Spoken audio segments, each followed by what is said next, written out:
Graça e paz, tudo bem com você?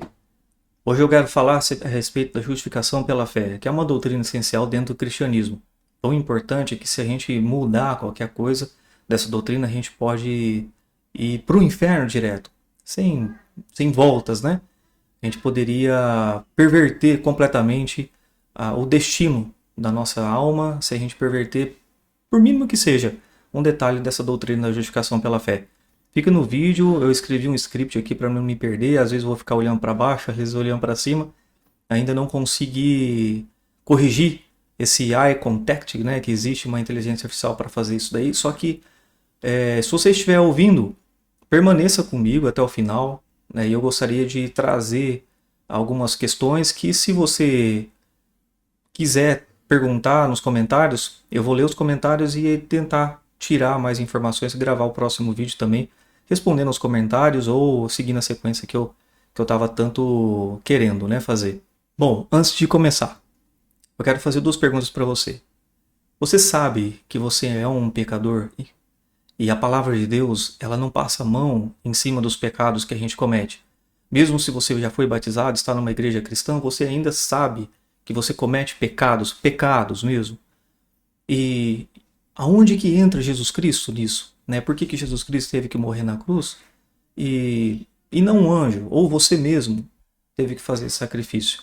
Aonde que entra essa fórmula, né, da cruz, a mensagem da cruz, aonde que Jesus Cristo entra nisso tudo? E por que ele teve que morrer por nós e Deus simplesmente não deu para nós essa, esse perdão, né, sem o sacrifício dele? Bom, antes de mais nada, eu gostaria de apresentar um texto para você que prova que você ainda é um pecador, mesmo sendo batizado, confiando em Deus. Está escrito em a primeira epístola de João, no capítulo 1, no versos 8 e 9. Diz o seguinte: se dissermos que não temos pecado, enganamo-nos a nós mesmos, e não há verdade em nós. Se dissermos que não pecamos, fazemo-lo mentiroso e a sua palavra não está em nós. Ou seja, você pode muito bem notar, com dois textos, a gente conseguiu ver que ainda a gente comete pecado. E por isso que a gente precisa, a gente vai ver mais para frente, nos pedir perdão todos os dias pelos pecados que a gente comete. Aqueles que a gente sabe e aqueles que a gente não sabe que cometemos. O Sermão da Montanha, lá em Mateus, no capítulo 5, ele deixa escancarado o problema que é o coração, o nosso coração. E Deus cria uma régua muito alta para que todos possam se salvar através do próprio mérito. Inclusive, a gente tem um dos exemplos que é o adultério. O adultério na lei mosaica diz o seguinte: se você pegar, só que teria que ser pego, o homem e a mulher no ato, vocês poderiam praticar o linchamento, ou seja, a morte mesmo. As pessoas iriam ser mortas por linchamento por causa do adultério. Só que tinha que ser pego os dois em ato. Só que em Mateus 5:28, e aí é uma observação aqui, tá? Durante toda essa explanação, durante todo esse vídeo, vários textos bíblicos eu vou colocar aqui diante de vocês. Eu vou tentar dar a edição colocando aqui, mas aqueles que quiserem acompanhar, não vai por mim, vai pela palavra de Deus. Abre a tua Bíblia, confere dentro da palavra de Deus se o que eu estou falando é verdade ou é mentira. Continuando aqui, lá no Mateus capítulo 5, no verso 28, fala o seguinte a respeito do adultério que foi transcrito lá na lei mosaica. Jesus fala o seguinte: qualquer que atentar numa mulher para cobiçar, já em seu coração cometeu adultério com ela.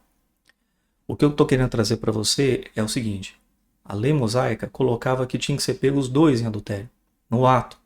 Só que Jesus Cristo, lá em Mateus 5, ele aumenta essa régua, dizendo que não é só ser pego, é a cobiça, é um sentimento no coração que às vezes você comete e você não sabe.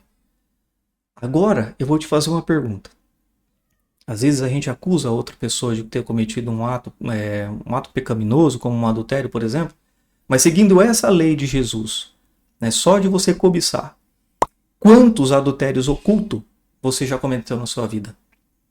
Leve em consideração também os vídeos pornográficos que você costuma assistir no oculto, ok?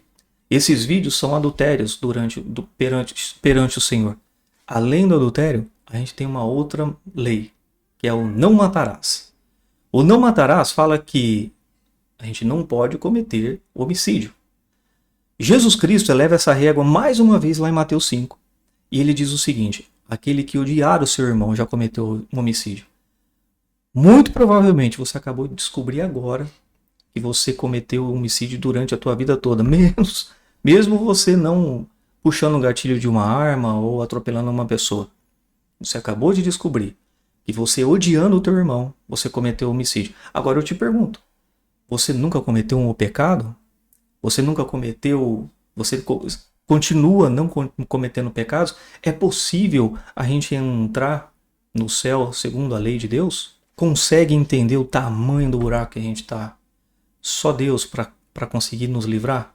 Agora dá uma olhada numa lista breve assim do que a palavra fala, o que a Bíblia fala, sobre quais são os tipos de pecados que a gente tem. Eu vou citar alguns: fornicação, adultério, homossexualismo, idolatria, feitiçaria, roubo, avareza, embriaguez, maledicência, inveja, dissensões, orgulho, heresias, mentira, porfia, ódio, fofoca, entre muitos outros. A lista é grande. São mais de 77 pecados que a lista dentro da palavra de Deus que são listados. 77. E não importa o que você faça para limpar os seus pecados. Se você vai entregar o seu corpo queimado vivo, se você vai dar caridade, pegar todo o teu patrimônio e distribuir para os pobres, nada vai ser suficiente para limpar os pecados que você já cometeu. Porque os pecados cometidos já foram cometidos e a gente precisa ser justificados por ele. Você consegue entender o tamanho do problema que a gente está? É aqui que entra a mensagem da cruz. O verbo que se fez carne. O evangelho de nosso Senhor Jesus Cristo. Você já até conhece a história, já viu filmes da ressurreição, da paixão de Cristo. Mas eu vou te fazer uma pergunta. Você sabe por que Jesus teve que morrer por você? Por que foi ele que teve que morrer? Só que aí para responder essa pergunta eu posso te dar algumas respostas fáceis. Que aí eu me livraria também de toda a problemática que a gente tem. Como por exemplo, porque ele obedeceu ao Pai, ou porque ele nos amou, ou simplesmente porque estava escrito. Todas as respostas que eu acabei de te dar aqui são simples e estão corretas. O vídeo pode se encerrar por aqui. Deus te abençoe, curta aí o vídeo e vamos para o próximo. Mas não, eu quero trazer os motivos, eu quero trazer a reflexão, que você pense a respeito do porquê que Jesus Cristo teve que morrer por pecado que você comete ainda até hoje. Inclusive, vendo esse vídeo, talvez você esteja cometendo algum pecado. Eu quero trazer uma reflexão mais profunda em relação dos motivos que Jesus teve que morrer na cruz por nós. E eu quero começar com o problema do perdão entre Deus e os homens. Bom, antes de mais nada, nós temos um problema que deve ser levado a sério, ok? Porque Deus leva a sério esse problema. Esse problema chama-se pecado. Só quando vemos essa seriedade é que, desnudos da nossa autojustiça, estamos prontos para colocar a nossa inteira confiança em Jesus Cristo como Salvador, de quem urgentemente a gente precisa. Todo pecador que reconhece Jesus Cristo como Salvador encara a cruz com integridade e sente vergonha de si mesmo. A morte de Jesus Cristo vai constrangê-lo ao máximo, a ponto de se sentir humilhado perante o nome de Deus. Mas se Deus nos amou, por que ele não livrou o Filho amado e simplesmente não concedeu perdão pelos nossos pecados? Ou, se os seres humanos conseguem perdoar uns aos outros sem a necessidade de sacrifício, por que Deus não pode fazer o mesmo? Bom, aí entra uma comparação inadequada, pois a gente ignora dois fatores principais. É a gravidade do nosso pecado e a majestade e santidade de Deus.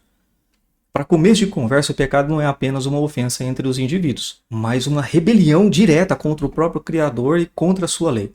É algo muito mais grave do que parece ser. Porque se a gente comparar os nossos pecados entre nós mesmos, perdão entre nós mesmos, é muito fácil. Só que o nosso pecado foi contra a divindade de Deus, foi contra a eternidade. O problema do perdão é então definido como uma tensão entre a perfeição divina e a condição humana. Deus é apresentado como amor, mas também como santo, ok? Portanto, ele deseja perdoar, mas não pode ignorar o mal sem comprometer sua justiça. Consegue entender isso? E quando digo a sua justiça, entre aspas, não é sob os nossos modos de justiça. A minha justiça é uma, a justiça de Deus é completamente diferente. Ele é justo. Não me venha querer comparar o seu padrão de justiça caído com um padrão de justiça divino, porque ele é santo. Em Isaías 64, verso 6, diz o seguinte: mas todos nós somos como o imundo, e todas as nossas justiças como o trapo da imundícia. E todos nós murchamos como a folha, e nossas iniquidades como o vento nos arrebentam. Ou seja, Isaías está comparando a nossa justiça, a sua justiça, que você está querendo se justificar perante Deus, como um trapo de imundícia. Imundícia, no Velho Testamento, é traduzido como um pano que as mulheres usavam para limpar depois que elas estavam menstruadas. Essa é a sua justiça comparada à lei divina. Em Romanos 3,10 fala o seguinte: como está escrito, não há um justo, nenhum sequer. Ou seja, justo não tem ninguém. Se você quiser comparar a sua justiça com a de Deus, eu sinto lhe dizer, você nunca vai conseguir. As suas obras nunca serão suficientes para agradar ao Senhor. Aí a questão principal aqui, central, que eu quero trazer é o seguinte: faça a seguinte reflexão. Como Deus, então, pode perdoar pecadores sem deixar de ser justo? Bom, a gente vai se aprofundar melhor nos conceitos fundamentais do pecado. Ok, a gente vai conseguir ter uma melhor visão do que é o pecado. Vou falar agora sobre a gravidade do pecado. A Bíblia explica a rebelião humana contra Deus sobre várias perspectivas, usando várias imagens. Rebelião contra Deus. Se você estiver ouvindo, preste atenção. Se você pausa o vídeo, está em casa, pausa o vídeo, pega a tua Bíblia, eu vou dar alguns textos para vocês. O que é rebelião contra Deus? De acordo com a Bíblia Sagrada. Em Juízes 2, verso 11, fizeram o que era mal. Em Romanos 5, no verso 19, desobediência. Em Êxodo 23, 21 e 1 Timóteo 2, 14, fala sobre a transgressão, compara o pecado com uma transgressão. Em Levítico 26, 40, ou Tito 2, 14, fala sobre a iniquidade, compara o pecado com a iniquidade. Em 1 João, no capítulo 3, verso 4, compara o pecado com transgressão da lei. Em Efésios, capítulo 2, verso 1, compara com delitos. E 1 João, capítulo 1, verso 9, compara com a injustiça. A própria palavra pecado, nos últimos anos, desapareceu do vocabulário da maioria das pessoas. Normalmente é empregado em frases durante a liturgia do culto por mero tradicionalismo ou ritual, em vez de cada vez mais, e vem sendo cada vez mais banalizado. E muitos agora declaram que perdeu até o sentido da palavra. Às vezes usam como, é só uma fraqueza, é só uma falta. Não, é pecado. Não é mentira, não é uma falta, é um pecado. É uma desobediência, é uma transgressão, é uma iniquidade, é um delito, é uma injustiça. É uma rebelião contra Deus, ok? Então, todos aqueles versos que eu coloquei, toda vez que você mente, você comete um pecado. Toda vez que você é hipócrita, você comete um pecado. Toda vez que você faz uma fofoca, você comete um pecado. E isso é gravíssimo perante Deus. Veja alguns pontos de definição de pecado. Eu peguei aqui de algum texto, de alguns livros, eu gostaria de trazer para vocês. Primeiro, definição do pecado é um mal moral, oposto ao mal natural. Por exemplo, um câncer. O mal moral é rebelião contra Deus.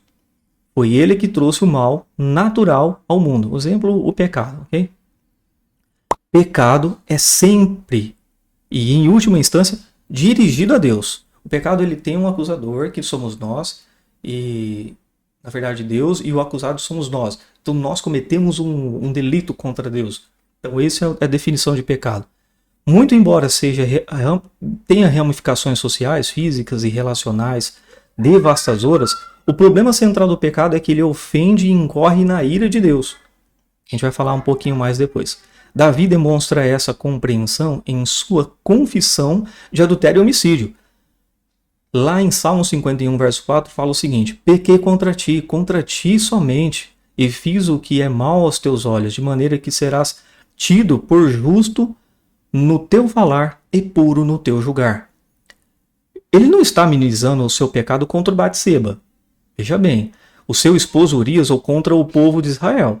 Antes, ele está reconhecendo que, em tese, Deus, no fim das contas, o supremo ofendido. Foi ele que foi ofendido, somente Deus. Pecado é um ataque pessoal ao caráter e às ordenanças de Deus. Terceira definição de pecado. Pecado é a transgressão da lei de Deus que pode assumir diversas formas. Há pecados de omissão. A gente nem sabe o que deixou de fazer e mesmo assim cometemos o pecado, como negligência ou prevaricação. E também tem pecados de comissão, aquilo que a gente sabia que deveria fazer, só que a gente não faz.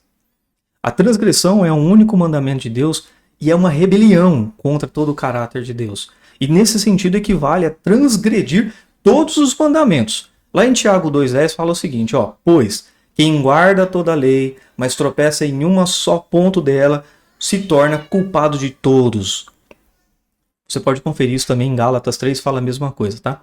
A unificada lei de Deus é um reflexo de sua natureza pessoal, de suas exigências, e que significam que rejeitar uma dessas leis equivale a rejeitar o teu próprio Deus. Ou seja, se você descumprir uma delas, como a lei ela está unificada, nenhuma delas te serve e você já está condenado. Transgredir um único mandamento nos torna culpados de transgredir toda a lei de Deus. No entanto, Deus reconhece que há graduações de pecado. Essas graduações estão baseadas na diferença de conhecimento. Aí eu tenho alguns textos aqui que você pode conferir em casa, que é Ezequiel 8, 6, 13, Mateus capítulo 10, verso 15, Lucas 12, de 47 a 48 e João no capítulo 19, no verso 11. As diferenças de conhecimento, diferenças de intenção, Números 15, 30, 31, tipo e efeito. Até mesmo o pecado cometido em ignorância ainda continua sendo pecado. Se você não sabia dessa, passa a saber hoje que às vezes você comete alguma coisa que você não sabia. E todas as pessoas, sem distinção, precisam de Jesus para pagar o castigo de todos os seus pecados. Embora Deus reconheça grau de pecados em um nível ético e humano, ainda assim, todas as pessoas são igualmente culpadas, diante de Deus e necessitam igualmente da obra expiatória de Cristo. Se você não entendeu o que é a obra expiatória de Cristo, fica no vídeo. Eu vou tentar explicar com mais clareza mais depois. E aí, só abrindo um parênteses aqui, pessoal? Eu fiz aqui um script de 18 páginas, mais ou menos, 18 a 20 páginas, e não coloquei tudo que eu queria colocar. Então, se você tiver aí interesse em que eu faça aí uma série tentando destrinchar cada ponto desse, fica à vontade, dá sua opinião, porque senão eu sigo a sequência aqui nos vídeos que eu gostaria de fazer no YouTube, ok? Bom, vamos para a quarta definição então do pecado. O pecado está profundamente enraizado na nossa própria natureza, tá? A gente não consegue desligar isso, de modo que ações pecaminosas revelam a condição do coração interiormente depravado. Lá em Mateus, no capítulo 15, no verso 19, Jesus fala o seguinte: porque do coração precedem maus pensamentos, homicídios, imoralidade sexual, prostituição, furtos, falsos testemunhos e blasfêmias. Você pode conferir isso também em Mateus, no capítulo 7, no verso 15 a 19. As atitudes internas são frequentemente identificadas na Bíblia como injustas ou pecaminosas. A gente consegue se livrar disso. E Deus exige não apenas ações externas corretas, Ele exige um coração correto e justo. Você pode confirmar isso que eu estou falando com você em Êxodo, capítulo 20, 17, e em Hebreus, no capítulo 13, no verso 5. A quinta e última definição de pecado é a seguinte: o pecado nos levou a uma condição de culpa diante de Deus, bem como a condição corrompida de todos os seres humanos. O pronunciamento da culpa é um veredito legal de Deus de que as pessoas estão em um estado de injustiça perante Ele. Ele declarou que você é pecador e já declara que você está desligado dele. Já é uma condição corrompida. A gente já tem uma condição corrompida e é o nosso estado poluído que nos inclina ao comportamento ímpio. Pela graça de Deus, tanto essa culpa herdada quanto essa poluição moral herdada são expiadas por Cristo. Mais à frente a gente vai falar Só que você pode confirmar isso no primeiro epístola de João, no capítulo 1, no verso 9, que diz o seguinte: se confessarmos os nossos pecados, ele é fiel e justo para nos perdoar os pecados e nos purificar de toda injustiça. Ou seja, o pecado não é apenas um erro, uma falha ética ou moral, mas é uma atitude autônoma e radical. É você diretamente cometendo o pecado através do seu coração imundo, no qual o ser humano rejeita toda a sua condição de criatura e tenta ocupar o lugar de Deus. Todo tipo de pecado é você tentando ocupar o lugar de Deus. Assim, o pecado é descrito como o seguinte. Veja bem, resumindo tudo: quebra da relação com Deus, rejeição da sua autoridade perante a nossa vida e a centralização do eu como princípio absoluto. Você se coloca no lugar de Deus e ainda acha que está querendo ser justo. O pecado não é apenas um comportamento errado, mas é uma condição que afeta toda a relação entre o ser humano e Deus. E cada pecado é uma quebra do que Jesus chamou do primeiro e grande mandamento. Não apenas um fracasso de amar a Deus com todo o nosso ser, não é somente isso, mas também a recusa ativa e direta ou intencional de reconhecê-lo e obedecê-lo como nosso Criador Senhor. A gente rejeita a todo momento isso. Rejeitamos conscientemente a posição e dependência e procuramos, de fato, sermos independentes de Deus. O pior ainda, ousamos proclamar nossa auto-independência, nossa autonomia. Seria o mesmo que reivindicar a posição devida somente a Deus. O pecado não é um lapso lamentável de padrões convencionais. A sua essência é a hostilidade para com Deus. Nós estamos sob a ira de Deus e seremos consumados se não somos perdoados. Em Romanos 8:7 fala o seguinte: portanto, a inclinação da carne é inimizade contra Deus, pois não é sujeita à lei de Deus, nem a verdade pode ser. Depois de todas essas definições de pecado, você conseguiu enxergar que a nossa maldita ignorância e arrogância habita no nosso coração todos os dias e ela fala mais alto? Você conseguiu enxergar isso em você? Você conseguiu enxergar que você não vale nada? Que todos os homens são caídos e colocam no lugar de Deus e tentam fazer a justiça com todas as formas possíveis? Ai de quem pisar no meu calo. É bonzinho até um certo ponto, mas ai de quem pisar no meu calo. Eu vou pedir para Deus fazer justiça com essa pessoa só para ela saber com quem ela está mexendo. Eu sou as meninas dos olhos do Senhor. Não é assim que muitas vezes a gente... Você fica até feliz quando alguém que te fez um mal está passando por uma situação muito difícil, não é mesmo? E você acha que é Deus que está te justificando. Veja bem, vamos falar sobre a justiça de Deus mais à frente. Mas já adianto para você que essa justiça que você está tanto pedindo para Deus que Ele faça para você, já aconteceu. E ela aconteceu em um lugar que chamou Gólgota, na cruz. Você ainda fica feliz pela tragédia do seu próximo e ainda acha que Deus está te justificando. Está muito errado. Você tem que mudar o teu pensamento. Quero dizer então o seguinte: apesar da origem do pecado lá no Éden com Adão e Eva, da sociedade em que vivemos, todos nós somos responsáveis pelas nossas decisões. Você é responsável pela tua decisão, o pecado que você comete, mesmo aquele que você não saiba. Mesmo quando há redução da responsabilidade por ignorância ou incapacidade parcial. Ela não é totalmente anulada, ok? O pecado não é totalmente anulado. Ou seja, você não será justificado só porque é um ignorante. Eu vou para o céu porque eu não sabia. Você não tem essa desculpa. Olha o que está escrito em Oséias 4:6. O meu povo foi destruído porque lhe faltou conhecimento. Porque tu rejeitastes o conhecimento, também eu te rejeitarei, para que não sejais sacerdote diante de mim. E visto que te esqueceste da lei de Deus, também eu me esquecerei dos teus filhos. Deu para entender o que Deus requer de nós? Conhecimento. Bom, para resumir tudo o que foi dito aqui, nós temos o seguinte. Primeiro, o homem foi criado para a glória de Deus, ou seja, Deus teve que prazer na sua criação. Tanto é que ele fala, depois que criou Adão e Eva, que é bom. E Deus gostaria de manter essa união para sempre com o homem. Segundo, pela própria vontade, Adão e Eva, com o livre-arbítrio, caiu em desgraça. Ou seja, foi desgrudado ou teve a ligação com Deus perdida. E foi destituído da sua glória. Ok? Infelizmente a gente deixou de fazer parte da glória de Deus para ser agora alvo da ira. Antes a gente era alvo da glória. A gente participava da glória de Deus e agora nós passamos a ser alvo da ira. Imagina um Deus irado contra você que não quer se arrepender. Terceiro, o pecado é tão grave e tão cruel contra Deus que ele mesmo amaldiçoou o homem, a mulher e a própria serpente que fez a mulher pecar. Todos sofrem a consequência do pecado, inclusive a natureza. Bom, olha aqui, até aqui eu tentei te fazer entender a gravidade do pecado, como ele te afetou e como ele continua te afetando. Você não é nenhum santo, por mais que você se considere ser um, mas a palavra de Deus, como eu te mostrei, não te considera um santo. Você é um pecador. Você rejeita tudo que é de Deus. E por natureza, por consequência do pecado. Por isso que você rejeita Deus.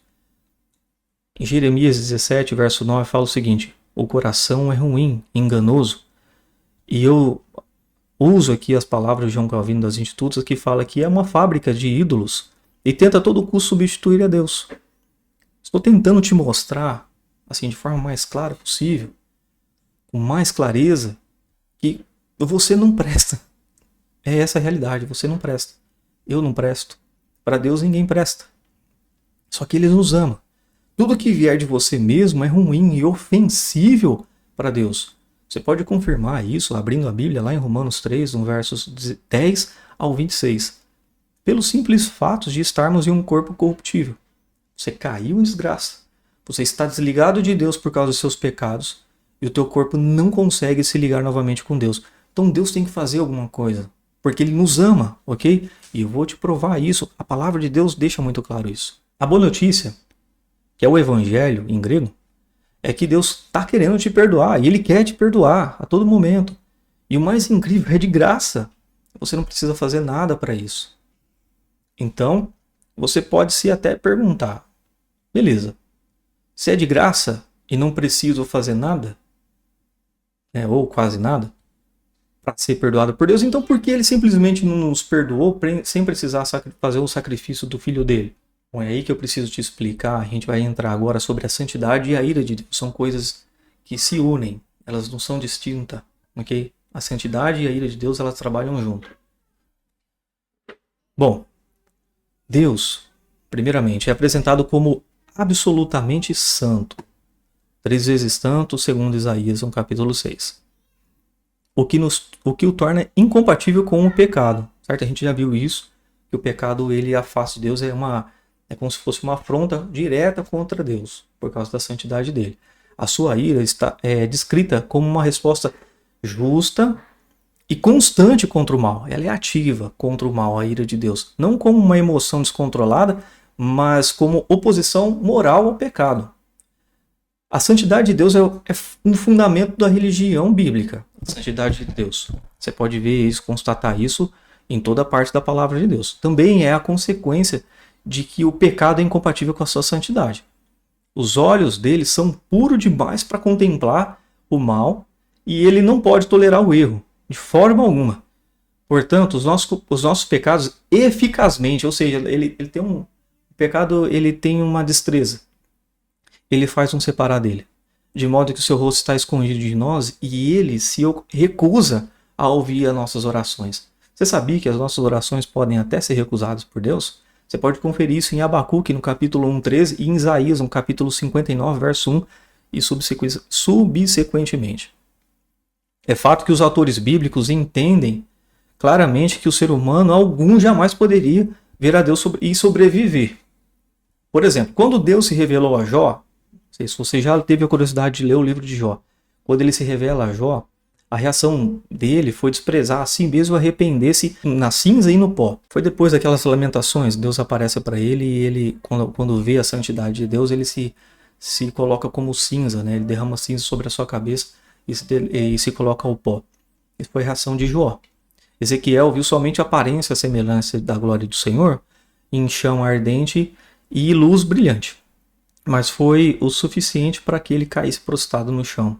A gente tem um outro exemplo também em Daniel.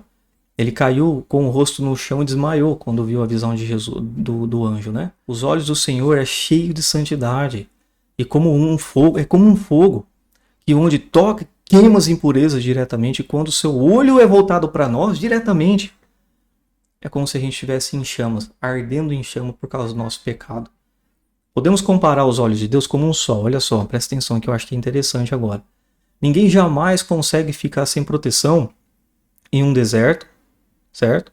Vamos comparar os olhos de Deus com um sol. Aí agora eu vou fazer uma comparação com um deserto. Você não consegue ficar num deserto sem uma proteção. Isso de dia. Sobre um calor escaldante do sol. Ou até mesmo fixar os olhos por muito tempo, por pouco tempo que seja, nessa estrela brilhante que fica olhando para nós todos os dias, dando energia, né? Você não consegue fazer isso. Mas olha só o que está escrito em Apocalipse, no capítulo 1, verso 14. Eu vou ler aqui na tradução Almeida, Revista Corrigida. E a sua cabeça e cabelos eram brancos como a lã branca, como a neve. E os olhos, como chama de fogo. Então, se você acha que eu estou falando alguma mentira, ou estou tentando inventar alguma coisa, olha o que Deus é. Os olhos dele é como fogo. Então, como ele pode olhar para você que é pecador e não te consumir? Intimamente relacionada com a santidade de Deus está a sua ira, o qual é de fato sua reação santa contra o mal. Aquele que ama alguma coisa odeia aquilo que pode trazer mal ao que se ama. Por exemplo, vou dar um exemplo aqui. Uma mãe ama um filho, só que ela odeia tudo que possa fazer mal àquele filho, como é o caso das drogas. A mãe que ama o filho jamais aceitaria o fato dele entrar no mundo do crime e ela vai fazer de tudo para proteger o filho. Esse é o conceito da ira santa de Deus. É um conceito que quanto mais ele nos ama, mais ele odeia aquilo que nos faz mal. Então ele odeia, de fato, o pecado. Devido às medidas proporções aqui, claro, como uma mãe odeia as drogas para o filho. Só que o amor da mãe, ele é sacrificial. E o amor de Deus também é sacrificial. E jamais, em hipótese alguma, ele te aceitaria como você é, um pecador. E é por isso que você precisa entender o que é a santidade de Deus. E por que o teu pecado afasta dele. Assim, o problema do perdão entre Deus e os homens vai se intensificando. Não se trata apenas de Deus querer perdoar, entende? Mas de como que isso é possível sem negar a sua própria natureza. Como que Deus poderia perdoar-nos sem negar a sua própria natureza santa? Porque a gente já viu o seguinte, Deus é santo. Logo, ele não pode aceitar o pecado. Deus é amor. Logo, ele deseja perdoar o pecador.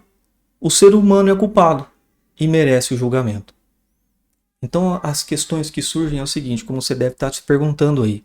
Como eu também me perguntei, como pode Deus, ser do justo, ignorar o pecado? Ou como perdoar sem ignorar a sua justiça? Ou como julgar sem negar o seu amor? Então que aqui que a gente vai falar sobre a graça e que Jesus fez na cruz, por mim, por você, por todos aqueles que se arrependem, como está escrito em João 3,16.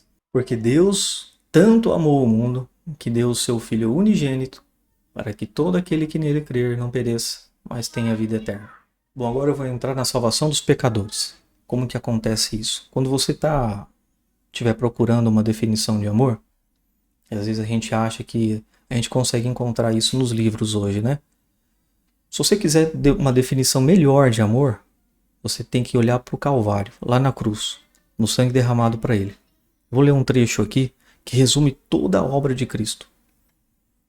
Ele foi trespassado pelas nossas transgressões e moído pelas nossas iniquidades. O castigo que nos traz a paz estava sobre ele, e pelas suas pisaduras fomos sarados. Todos nós andávamos desgarrados como ovelhas. Cada um se desviava pelo caminho, mas o Senhor fez cair sobre ele a iniquidade de todos nós. Eis o Cordeiro de Deus, que tira o pecado do mundo. O próprio Filho do Homem não veio para ser servido, mas para servir e dar a sua vida em resgate por muitos. Cristo, tendo se oferecido uma vez para sempre para tirar o pecado de muitos, carregando ele mesmo em seu corpo sobre o madeiro os nossos pecados, Cristo morreu uma única vez pelos pecados justos e pelos injustos, para conduzir-nos a Deus. aquele que não conhecia o pecado, ele o fez pecado por nós, para nele fôssemos feitos justiça de Deus. Cristo nos resgatou da maldição da lei, trazendo ele a maldição em nosso lugar. Você pode conferir isso em Isaías 53, versos 5 e 6, João capítulo 1, verso 29, Marcos 10, 15, Hebreus 9, 28, 1 Pedro capítulo 2, verso 24, capítulo 3, verso 18, 2 Coríntios capítulo 5, verso 22 e Gálatas, no capítulo 3, verso 13. Você já pode perceber que não podemos chegar diante de Deus do jeito que a gente está, somente apresentando as nossas obras para Ele. Você já conseguiu entender isso, que as nossas obras servem para isso. Por exemplo, eu chego para o Senhor lá no juízo e para falar, Senhor, bom, eu fui honesto, obedeci integralmente os meus pais, eu não desonrei, honrei todo mundo, dei esmolas aos mendigos, doei todo o meu patrimônio para todo mundo, congreguei, fiz de tudo. Olha, eu fiz de tudo. Agora, eu te peço, me dá a vida eterna. A gente não consegue fazer isso por causa do nosso coração pecaminoso. Essa atitude só demonstra o seu desprezo pelo amor de Deus. É ao contrário. Ele realmente mostra o tanto que você ama mais você mesmo do que a Deus. Você não entendeu o que Deus é. Essa atitude de recompensa ao mérito é humano e caído. É desgraçado. A pessoa que faz isso, e se você é uma delas, sinto muito lhe dizer, é o mesmo que um porco chegar para um dono e dizer, o porco chega para o dono e fala o seguinte, tá vendo? Eu fui lá, comi toda a lavagem. Não fiquei grunhindo e fui muito bonzinho com os outros porcos lá e até com o senhor. Agora deixa eu entrar na sua casa. Aí você olha, você como um dono, olha para o porco e continua vendo que é um animal sujo e miserável. Claro que você não vai deixar entrar na sua casa porque ele tem que transformar, ele tem que mudar. Qual que é a probabilidade de você deixar um animal sujo entrar na tua casa limpa? Entende que se justificar pelas suas obras é simplesmente impossível por conta dos seus pecados e do seu coração? Você precisa se transformar. Você continua sujo para Deus. As nossas obras não são suficientes para nos justificar perante o Deus Todo-Poderoso e 3 vezes Santo. As nossas tentativas de auto-justificação com Deus são tão inúteis quanto as tentativas de uma formiga tentar entender a física quântica. Não vai conseguir. Temos de reconhecer a nossa incapacidade, olhar o substituto divino que é Jesus, usando os nossos trapos de imundícias que são pecado em nosso lugar e permitir que Ele, que é o nosso substituto divino, somente Ele, nos vista com a sua própria justiça, lançando fora a nossa própria justiça. Você vai ter que substituir. Você coloca-se no lugar de Jesus. Jesus vai entrar no teu lugar com a justiça dele, não a tua, porque a tua é caída, a dele é divina. O fundamento da nossa justificação é justificado pelo sangue de Jesus. Isso você pode conferir em Romanos capítulo 5, no verso 9. A justificação não é sinônimo de anistia, que diretamente falando, anistia significa perdão sem princípio. Foi perdoado e não tem nem motivo para isso. Perdão que deixa de ver, até mesmo se esquece o erro que se recusa a levá-lo à justiça. Não, a justificação é um ato de justiça graciosa. A gente vai entender isso um pouquinho mais para frente. Seu sinônimo é a justiça de Deus. Você pode conferir isso lá em Romanos capítulo 1, verso 17 e no capítulo 3, verso 21. A qual no momento se poderia explicar como o seu modo justo de justificar ou injusto. Ou seja, resumindo aqui, o sinônimo de justiça para Deus é modo justo de justificar ou injusto, segundo a sua própria justiça, corretamente, né? O Dr. J.I. Packer fala o seguinte no artigo Justification, na página 647. A obra graciosa de Deus de conceder aos pecadores culpados uma justificação justificada, inocentando-os no tribunal do céu sem prejuízo à sua justiça como a juiz deles. Ou seja, resumindo o que ele falou, Deus concedeu justiça para os culpados, a fim de inocentar a todos da condenação da sua própria justiça. Ele não colocou no tribunal e colocou uma justiça na frente. Ele olha para a justiça e não olha para você. É por isso que você precisa ser justificado perante Ele, e não sobre suas obras. Vamos avançar. Os motivos pelos quais somos justificados livremente pela graça de Deus são que Cristo, Jesus, pagou o preço do resgate. E não somente isso. Deus se apresentou como um sacrifício propiciatório. A gente vai entender isso mais daqui a pouco. Em outras palavras, somos justificados pelo seu próprio sangue. Não poderia haver justificação sem expiação. Ou seja, expiação é derramamento de sangue. Haja vista o que acontecia lá no Antigo Testamento quando tinha os holocaustos. Então, quando as pessoas faziam os holocaustos, ofereciam o holocausto, derramavam sangue. Então, sem expiação não tem justificação. Então, a gente precisa que, segundo a lei de Deus, seja derramado sangue.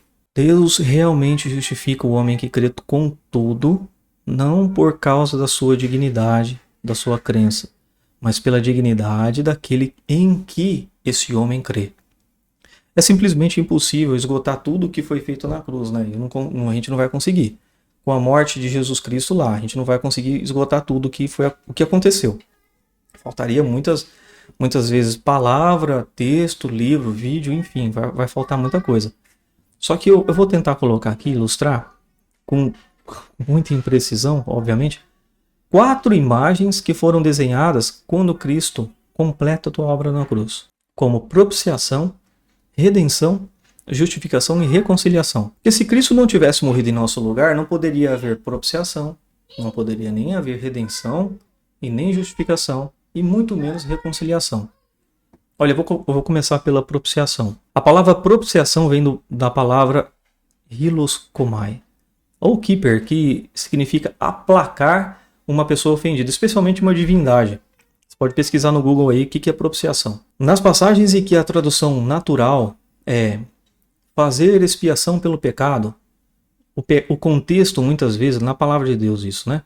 O contexto muitas vezes contém menção explícita à ira de Deus, o que implica que o pecado humano pode ser expiado somente pelo desvio da sua ira. Você entendeu o que eu acabei de dizer aqui? Eu vou resumir. Cristo se entregou para apaziguar a ira de Deus que estava sobre você.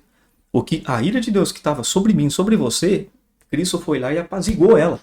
Isso é a propiciação. A propiciação se faz necessário por 3 motivos. O primeiro deles é o seguinte: o motivo pelo qual a propiciação é necessária é que o pecado suscita a ira de Deus. A ira de Deus é a resposta direta e firme contra o pecado. Você lembra que a gente comentou?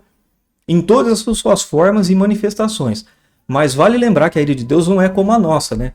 Que a nossa ira, ela vem e vai assim do nada. Não, a ira dele é racional e previsível. Ele deixa claro quando ele vai se irar. Segundo, já parou para pensar quem é que faz a propiciação? No Antigo Testamento, vamos lá para o Antigo Testamento. Sempre era um animal que morria, né? Você lembra disso. Então, o que os homens faziam era entregar os animais limpos a Deus para que eles desviassem, os deuses, né? Ou o próprio Senhor, desviasse a ira do povo. Mas o Evangelho confirma um detalhe. Ele começa com a afirmação ousada de que nada o que possamos fazer, dizer, oferecer para Deus, ou até mesmo dar pode compensar os nossos pecados, nem afastar a ira de Deus. Não tem nenhuma possibilidade alguma de bajularmos ou subornarmos ou persuadirmos o Senhor para que Ele nos perdoe, pois nada merecemos da sua mão, a não ser o julgamento. É esse fato de perdão concedido por meio do sacrifício já está claro no Antigo Testamento, pois o Antigo Testamento, os sacrifícios eram reconhecidos não como obras humanas, mas como as dádivas que Deus deu para nós, para que Deus pudesse perdoar o homem através do sacrifício.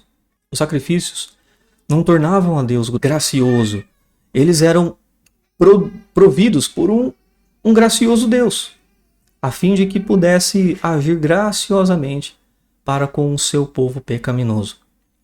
Em Levítico 17, no verso 11, fala o seguinte: eu vou-lo tenho dado sobre o altar, disse Deus a respeito do sangue de sacrifício, para fazer expiação pelas vossas almas. Ele deu graciosamente o sacrifício para que eles pudessem desviar a ira do seu povo. O Novo Testamento deixa isso claro. O próprio Deus apresentou-se ou propôs a Jesus Cristo como sacrifício propiciatório. Você pode conferir isso lá em Romanos capítulo 3, verso 25. Bom, o terceiro motivo que faz a propiciação necessária. Qual foi o sacrifício propiciatório? Já parou para pensar? Não foi animal, não foi vegetal e nem mineral. Não foi nenhuma coisa, foi uma pessoa que morreu. E a pessoa que Deus ofereceu não foi alguém fora de si. Uma pessoa humana ou um anjo caído. Entende? Não foi algo que ele criou. A pessoa que Deus ofereceu era ele mesmo. Como escreveu repetidamente Karl Barth. Ele fala o seguinte: foi o Filho de Deus. Isso é, o próprio Deus. Por exemplo, o fato de que o Filho de Deus, de que foi o próprio Deus quem tomou o nosso lugar no Gólgota e por meio desse ato nos libertou da ira do juízo divino, revela, primeiro, a implicação total da ira de Deus e a sua justiça condenatória e punitiva. Somente Deus, nosso Senhor Jesus Cristo, o Criador, poderia colocar-se como nossa segurança, poderia tomar o nosso lugar, poderia sofrer a morte eterna em nosso lugar, como consequência de nossos pecados, de tal modo que ela fosse finalmente sofrida e vencida. Então somente Deus poderia tomar o nosso lugar. Portanto, é o próprio Deus que em ira santa necessita ser propiciado. Somente Ele, o próprio Deus que em seu amor, o seu santo amor, resolveu fazer a propiciação. E o próprio Deus que na pessoa do seu Filho morreu para a propiciação dos nossos pecados. Assim, Deus tomou a sua própria iniciativa amorosa de apaziguar sua própria ira justa, levando-a em seu próprio ser, no seu próprio Filho, ao tomar o nosso lugar e morrer por nós. Aí eu coloco uma observação aqui também, né? Lá, quando Jesus, ele transpira sangue, não foi porque ele ia ser chicoteado ou porque ele ia ser crucificado. É porque ele ia sofrer a consequência da ira. E essa ira que caiu sobre ele vai livrar todos aqueles que nele crê. Se você ainda não creu em Jesus unicamente como sendo seu Salvador e acredita nas suas próprias obras, a ira de Deus que era para ter caído nele vai cair em você. Se Jesus, veja bem, olha o que eu vou colocar aqui. Se Jesus, sendo verdadeiro Deus e verdadeiro homem, ele transpirou sangue porque ele estava enxergando e ouvindo que o sofrimento dele é posterior, imagina você, homem, que vai sofrer a ira de Deus. Você não tem medo disso? Ele transpirou sangue por causa da ira de Deus, que ele ia ser esmagado, como Isaías escreveu em 53, no capítulo 53. Ele ia ser esmagado. E você, como homem, pode ser esmagado também se você não confiar totalmente a sua salvação a ele, e não nas suas obras. Bom, agora sobre a redenção ou resgate. As palavras gregas litro, é geralmente traduzido para redimir, e a politrose, que significa redenção, derivam-se de litron, que é um resgate ou um preço da soltura. Era um termo usado, técnico, quase que técnico, no mundo antigo para compra ou alforria de um escravo. Por que eu estou trazendo essas palavras aqui? Para você entender que Cristo, primeiro, ele foi propiciatório, foi propiciação. E ele também fez resgate, reconciliação. Então estou explicando que essas palavras elas eram muitas vezes usadas no Antigo Testamento para significar alforria, compra de liberdade de alguém. No Antigo Testamento, só para você entender, a propriedade, os animais, as pessoas e a nação eram todos redimidos, comprados, certo? Pelo pagamento de certa quantia. O direito de fazer o papel de parente resgatador e comprar de volta, né, a propriedade que for alienada, a fim de conservá-la na família ou tribo, é ilustrado no caso de Boaz e no de Jeremias. Há outros casos descritos lá em Levítico, como o resgate dos israelitas, que eram pagos durante o censo nacional. E tem até mesmo os casos de um touro que se matasse um homem a chifradas. Deveria ser morto, a menos que o seu dono remisse, aí pagando uma certa quantia, a sua vida mediante o pagamento de uma certa multa, né? Ou os casos de israelitas que se entregavam à escravidão para pagar uma multa, uma dívida, poderia ser redimido, pago pela sua liberdade, através de um pagamento feito através de um parente. Então o parente ia lá, comprava a tua liberdade dando uma quantia exorbitante de dinheiro. Esses exemplos são sombras do que Jesus fez na cruz, né? Isso daí eu estou explicando o que Jesus fez. Ele resgatou nós. E esse resgate é o mesmo que era usado no Antigo Testamento como compra de um escravo. Quando ele fala está consumado lá na cruz, tetelestai, uma remissão foi concedida ao credor. Ou seja, foi pago a dívida ao credor. Nós, que devíamos para alguém, ou no caso Deus, tivemos essa dívida paga. O direito à alforria estava sendo selado e concedido a todos. Veja o que a Bíblia diz a respeito do que Jesus fez na cruz. Olha só, Marcos 10, 45. Porque o Filho do Homem também não veio para ser servido, mas para servir e a dar a sua vida em resgate a muito. Esse resgate é aquela palavra que a gente começou. É litrô, apolitrose, ou litron, que vem da palavra, derivada da palavra litron, que significa pagar alguma coisa em favor de algo, ou ter a liberdade de alguém. Então, ele se ofereceu para servir a vir dar a sua vida em resgate a nós. Resgate, nesse caso, dando a entender o conceito de pagar uma dívida, né? Ou a liberdade de alguém. Lá em 1 Timóteo, capítulo 2, verso 3 a 6, fala o seguinte. Você pode acompanhar na tua Bíblia, né? Porque isso é bom e agradável diante de Deus, nosso Salvador, que quer que todos os homens se salvem e venham a conhecimento da verdade. Porque há um só Deus e um só mediador entre Deus e os homens, Jesus Cristo, homem, o qual se deu a si mesmo em preço de redenção por todos, para servir de testemunha a seu tempo. Mais uma vez aqui, dando a entender que Jesus pagou o preço de resgate quando ele usa a palavra redenção. Mas a gente vai ver o seguinte, se Jesus pagou, estava pagando esse preço aí de redenção, ele estava pagando para quem? Quem Deus estava devendo? Veja bem, se esse preço, pago pelo sangue do Senhor Jesus, obviamente não foi pago ao diabo. Não foi o diabo que ele estava devendo, mas sim a Deus, a ele mesmo, pela sua santa justiça. Ele estava pagando a sua dívida para completar a sua santa justiça, como está escrito em 2 Coríntios, no capítulo 5, dos versos 19 dos versos 18 ao 19. Veja o que está escrito lá. E tudo isso provém de Deus, que nos reconciliou consigo mesmo por Jesus Cristo e nos deu o ministério da reconciliação. Isto é, Deus estava em Cristo reconciliando consigo o mundo e não lhe imputando seus pecados, e pôs em nós a palavra da reconciliação. Ou seja, o que a sua justiça exigiu, o seu amor santo pagou. E como resultado, houve harmonia entre o amor de Deus e a sua justiça, de maneira que Deus pode ser visto não só como misericordioso, mas também justo, certo? Lá em Romanos você pode conferir no capítulo 3, no verso 23 ao 26. Nossa dívida está paga. Está paga, meu irmão. Agora, pois, não existe mais condenação para os que estão em Cristo Jesus. Romanos 8, capítulo, verso 1. Você pode conferir isso na sua Bíblia. Agora vamos falar sobre a justificação. Então a gente já acabou de falar sobre a propiciação, remissão, e vamos falar agora sobre a justificação. Os dois quadros que a gente acabou de apresentar nos levaram no recinto do templo, através da propiciação, e do mercado, que foi através da redenção. Lembra? Da redenção, visto que ia no mercado comprar a liberdade do escravo, como a gente acabou de ver, né? A terceira imagem que a gente vai falar agora sobre a justificação levará a gente para o tribunal. Então, a gente foi no templo, fomos redimidos no templo, fomos justificados no templo. A gente foi para o mercado, fomos justificados no mercado. E agora a gente vai no tribunal. Pois a justificação é o oposto da condenação. Ambos são vereditos de um juiz que pronuncia o acusado culpado ou inocente. Cabe saber agora como ele vai julgar isso.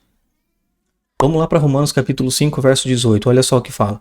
Pois assim como por uma só ofensa veio o juízo sobre todos os homens para condenação, assim também por um só ato de justiça veio a graça sobre todos os homens para a justificação da vida.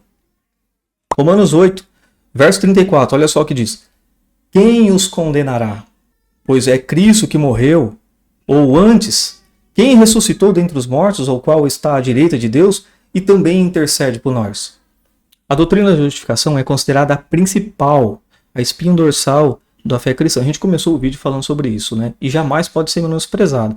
Por exemplo, E. Kramer escreve em Sermon on Salvation o seguinte: essa doutrina, a doutrina da justificação, avança e ressalta a verdadeira glória de Cristo e derrota a vanglória do homem. Todo aquele que nega isso não pode ser contado como um verdadeiro cristão, mas é um adversário direto contra Cristo.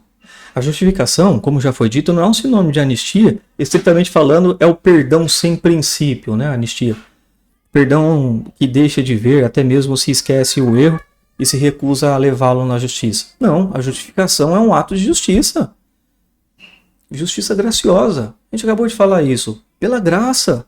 Seu sinônimo é a justiça de Deus. Você pode conferir isso em Romanos capítulo 1, verso 17 e no capítulo 3, verso 21. Sendo o seu modo justo de justificar o injusto. E nesse caso é você e sou eu. Ser justificado é ter passado pelo tribunal de Deus, receber a sua sentença de inocente e estar livre da condenação. Como está escrito em Romanos capítulo 8, no verso 1, que a gente acabou de ler.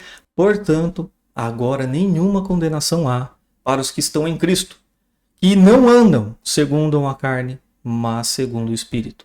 Não tem mais condenação. Ser justificado por Deus não a partir do seu mérito e nada tem a ver com as suas obras que você fez ou deixou de fazer. Está entendendo? Foi Ele que justificou. Ele é o juiz e Ele é o justificador. Como a gente já viu anteriormente, a justiça de Deus é santa e precisa ser, e ela precisa ser satisfeita nela mesma. Senão não seria justa. Então, para satisfazer a justiça que é eterna e divina, só Deus, de Deus, poderia ser sacrificado para alcançar o preço do pecado que Ele mesmo estabeleceu. Vocês estão conseguindo entender até aqui? Em Gálatas 3, verso 13, fala o seguinte: Cristo nos resgatou da maldição da lei, fazendo-se maldição por nós, porque está escrito: maldito todo aquele que for pendurado no madeiro da cruz. Foi Ele que colocou no seu lugar. Ele foi substituto seu, ele que sofreu a ira. Em 1 Pedro, capítulo 3, verso 18, fala o seguinte: pois também Cristo morreu uma única vez pelos pecados e o justo pelos injustos, para conduzir-nos a Deus, morto sim na carne, mas vivificado no Espírito. Ele morreu por sendo justo para nós que somos injustos. Em Atos, no capítulo 13, no verso 39, fala o seguinte: e por meio dele, todo o que crer é justificado de todas as coisas das quais vós não pudesseis ser justificados pela lei de Moisés. Romanos 3, 23 a 25. Pois todos pecaram e carecem da glória de Deus, sendo justificados gratuitamente por sua graça, mediante a redenção que há em Cristo Jesus, a quem Deus propôs no seu sangue como propiciação, mediante a fé, para manifestar a sua justiça, por ter Deus, na sua tolerância, deixado impunes os pecados anteriormente cometidos. Você está tentando acompanhar aqui? Eu acho que você já notou que existe somente um jeito de se justificar perante Deus. O caminho que existe é um só: Jesus Cristo. Como está escrito em João 14,6. Disse-lhe Jesus: eu sou o caminho, a verdade e a vida, ninguém vem ao Pai, senão por mim. Somente através de Jesus Cristo podemos ser justificados e limpos dos nossos pecados. Não existe outro caminho. A pergunta que você pode estar fazendo é a seguinte: como então que eu posso ser justificado? O que eu tenho que fazer? O que a Bíblia nos diz? Vamos lá para Romanos 5, no verso 1. Justificados, pois, mediante a fé, temos paz com Deus por meio de Jesus, o nosso Senhor. No capítulo 3 de Gálatas, no verso 11, ele deixa escrito assim: e é evidente que pela lei ninguém é justificado diante de Deus, porque o justo viverá pela fé. Estou tentando trazer para você aqui agora que a única forma de nos limparmos do pecado é sendo justificados por Deus. Somente somos justificados por Deus pela fé em Cristo. Não existe outro caminho, outro meio de uma outra solução.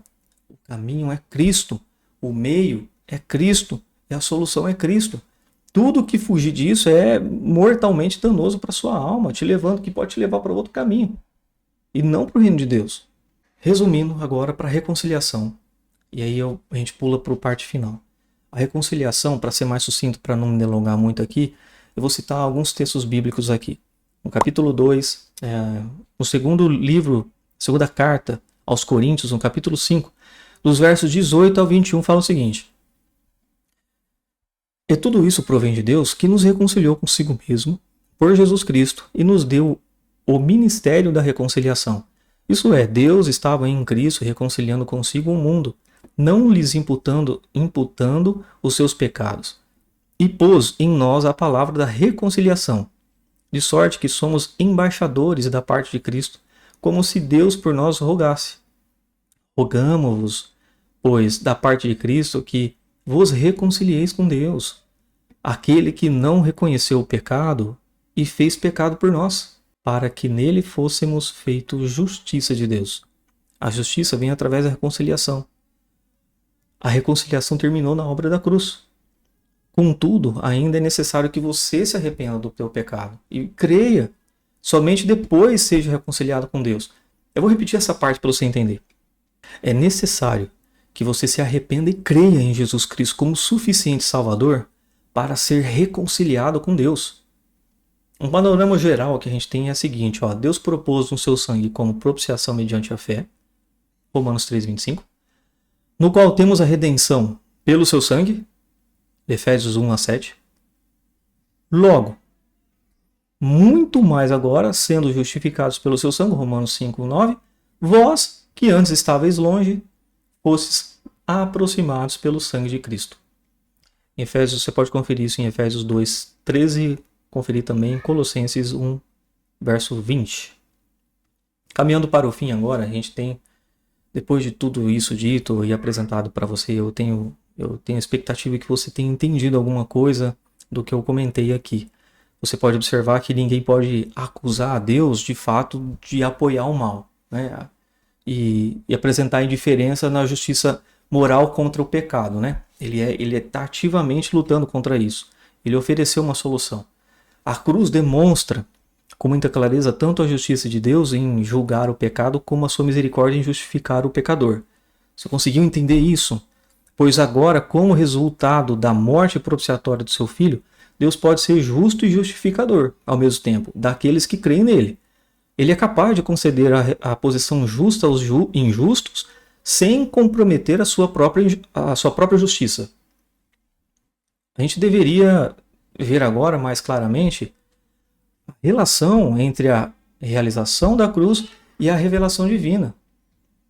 Deus, ao levar Ele mesmo, Cristo, a terrível penalidade dos nossos pecados, Ele não apenas propiciou a sua ira, resgatou da escravidão e justificou a seus olhos e reconciliou consigo mesmo, mas também defendeu e demonstrou sua própria justiça e o seu amor por nós. Pelo modo como nos justificou, também justificou a si mesmo. Conseguiu entender isso? Todo cristão que se preze deve ficar constrangido e humilhado perante a cruz, a obra que Jesus fez na cruz. Se isso não aconteceu com você ainda, é porque você ainda não entendeu a mensagem que ela traz. A cruz, ela traz essa mensagem maravilhosa que você vai ficar constrangido perante o amor dele. 2 Coríntios capítulo 5, no verso 14 a 15, pois o amor de Cristo nos constrange, literalmente agarra-nos e assim nos dá oportunidade de escolher, julgando nós isto. Um morreu por todos, logo todos morreram.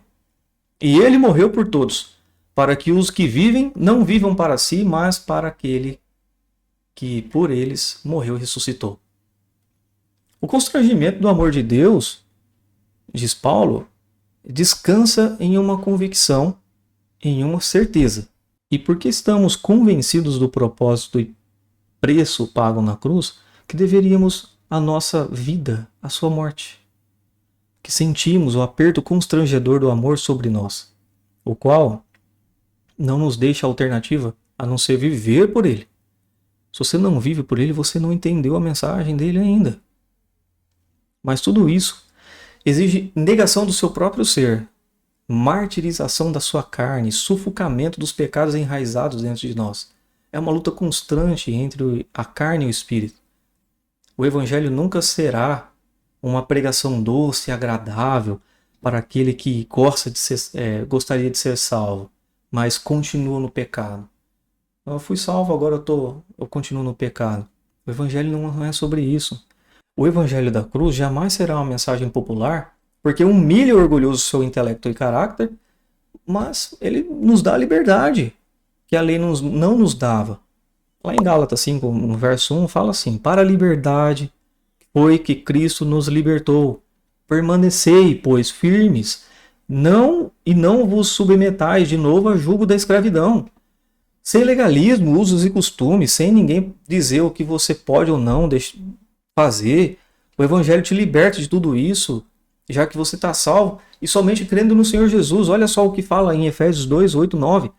Porque pela graça sois salvos mediante a fé, e isso não vem de vós, é dom de Deus, não de obras para que ninguém se glorie. Olha o que está escrito em Tito 3, 7, no capítulo 3, do verso 7, 4 ao 7.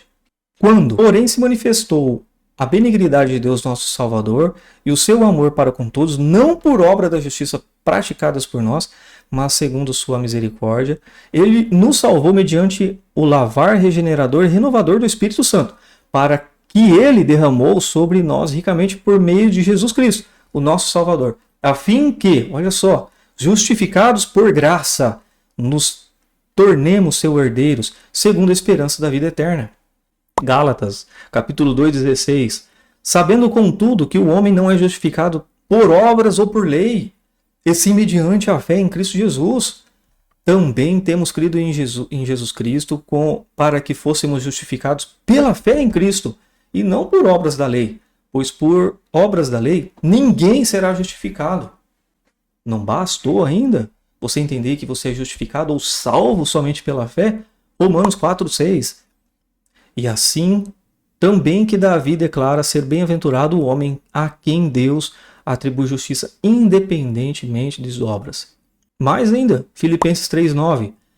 E ser achado nele, não tendo justiça própria, que procede da lei, senão a que é mediante a fé em Cristo, a justiça que procede de Deus baseada na fé.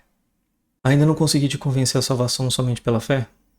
Então veja o que o próprio Senhor Jesus fala em João, capítulo 5, verso 24. Em verdade vos digo, quem ouve a minha palavra e crê naquele que me enviou tem a vida eterna. Não entra em juízo, mas passou da morte para a vida. Foi Jesus que falou isso. Quem ouve a minha palavra e crê, somente crê naquele que me enviou tem a vida eterna. Porque ele já fez de tudo, fez tudo. Você conseguiu entender isso? Você só vai encontrar salvação por intermédio da fé.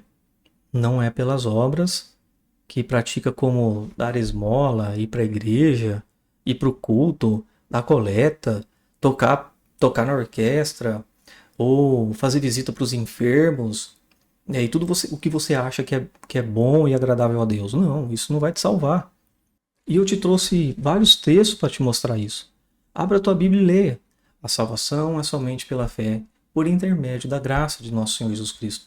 A graça é o dom que Deus deu para nós. Qual é o presente que Deus deu? Dom significa presente. Graça. A salvação. Essa é a salvação. Essa é a graça. Então cremos nele, logo estamos salvos. A pergunta que alguns poderiam fazer é o seguinte: entendi. Eu entendi que a salvação é pela fé e não por obras. Beleza. Então quer dizer que quando eu for salvo, eu posso continuar pecando à vontade? Bom, quem acredita dessa forma é porque ainda não nasceu de novo, como está escrito em 2 Coríntios capítulo 5, verso 17. Assim que, se alguém está em Cristo, nova criatura é, as coisas velhas já passaram, eis que tudo se fez novo. E pensando nisso, o apóstolo Paulo também rebate os romanos no capítulo 6, olha lá. Que diremos então? Continuaremos no pecado para que a graça transborde? De maneira nenhuma. Nós, os que morremos para o pecado, como ainda viveremos nele? Ou vocês não sabem que todos os que fomos batizados em Cristo Jesus fomos batizados na sua morte? Portanto, fomos sepultados com ele na morte por meio do batismo, a fim de que, como Cristo foi ressuscitado dentre os mortos pela glória do Pai, assim também vivamos uma vida nova. E o próprio apóstolo Tiago, ele deixa muito claro isso lá na carta dele, a epístola, no capítulo 2, verso 24, fala assim: Verificais que uma pessoa justificada por obras e não pela fé somente. O que ele estava querendo dizer? Se alguém disser que creu na obra de Jesus Cristo e foi salvo, mas continua praticando os mesmos pecados, essa pessoa ela não nasceu de novo, de fato. Porque a gente conhece a árvore pelos frutos. A Bíblia deixa muito claro o processo. Primeiro a salvação, por meio da fé. Depois as obras por meio da sua graça. Como está escrito lá, você pode conferir no livro de Efésios, capítulo 2, versos 9 a 10. Não de obras, para que ninguém se glorie, pois somente somos feituras dele, criados em Cristo Jesus para boas obras, as quais Deus de antemão preparou para que andássemos nela. Ou seja, as obras é através de Jesus Cristo, não nossa. A gente precisa ser primeiro justificado, ou seja, salvo, para fazermos as boas obras. E eu te peço, não se deixe de ser presa por alguém te forçar a fazer alguma coisa achando que essas coisas poderiam te salvar. Ah, eu preciso fazer isso porque senão eu vou estar salvo. Esse medo que você tem de acordar ou morrer porque você não sabe se está salvo ou não. Veja bem, se você não tem certeza da tua salvação hoje, depois de tudo que foi dito aqui, me manda mensagem, a gente vai conversar melhor. Só que você precisa entender que o que já foi feito na cruz já pagou por tudo. Você foi reconciliado, você foi feito justo e foi redimido por Jesus Cristo. O teu pecado foi pago. O que mais ele poderia fazer por você? Ou o que você poderia fazer para ser salvo? A tua salvação já foi comprada. Ela foi dada. E só você alcança ela por intermédio da fé. Eu já te trouxe vários textos aqui. E a partir do momento que você creu, você nasce de novo, as suas obras são de justiça. Essas obras sim são de justiça. Porque antes de você ser justificado por Deus, as suas obras eram imundícias. Eu não sei se eu consegui ser claro.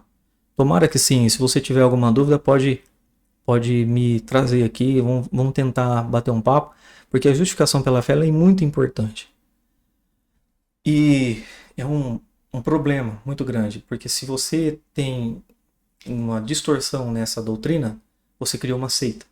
Se a justificação é por obras, você tem uma seita, não é cristianismo.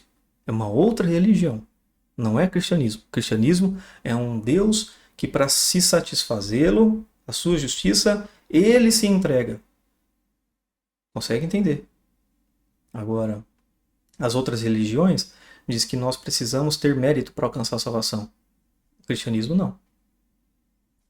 Para encerrar, muitos eu espero que ficaram escandalizados ouvindo esse vídeo.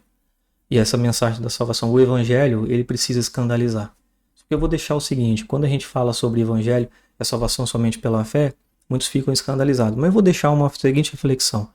A justificação pela fé não é um cheque assinado por Deus em branco para você cometer os pecados que desejar. Muito pelo contrário. A justificação pela fé, ela te humilha e mostra o pior que você é. Se arrependa agora. Deus te abençoe e até o próximo vídeo.